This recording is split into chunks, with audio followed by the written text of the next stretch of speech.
Assalamualaikum warahmatullahi wabarakatuh. Saya Anisami Utami dari semester 3C. Di sini saya sebagai mahasiswa MBKM Fakultas Hukum Universitas Surya Kencana. Di sini saya akan mereview mata kuliah Hukum Pidana pada pertemuan kedua oleh Ibu Ika Darmika SHMH.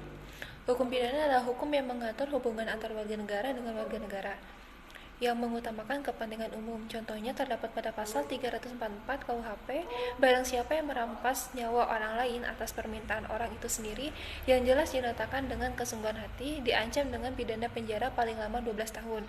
Hukum publik yaitu hukum yang mengatur hubungan antar warga negara dengan negara, sedangkan hukum privat yaitu hukum yang mengatur hubungan antar warga negara atau antar orang yang satu dengan orang lainnya dengan mengutamakan kepentingan perseorangan. Contohnya hukum perdata. Pembagian hukum pidana yaitu hukum pidana dalam arti objektif dan hukum pidana dalam arti orang lainnya dengan mengutamakan kepentingan perseorangan. Contohnya hukum perdata. Pembagian hukum pidana yaitu hukum pidana dalam arti objektif dan hukum pidana dalam arti subjektif. Hukum pidana objektif yaitu perbuatan yang dapat dipidana, orang yang dapat dipidana, ancaman pidana yang dapat dijatuhi oleh hakim. Hukum pidana materi yaitu hukum pidananya, sedangkan pidana formil yaitu hukum acara pidananya.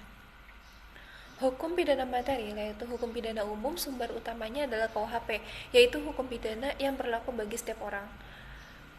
Hukum pidana khusus yaitu hukum pidana untuk orang-orang tertentu atau untuk hal tertentu, misalnya KUHP militer, Undang-Undang Tipikor. Hukum pidana formil yaitu hukum acara pidana umum, sumbernya KUHP pada Undang-Undang Nomor 8 Tahun 1981.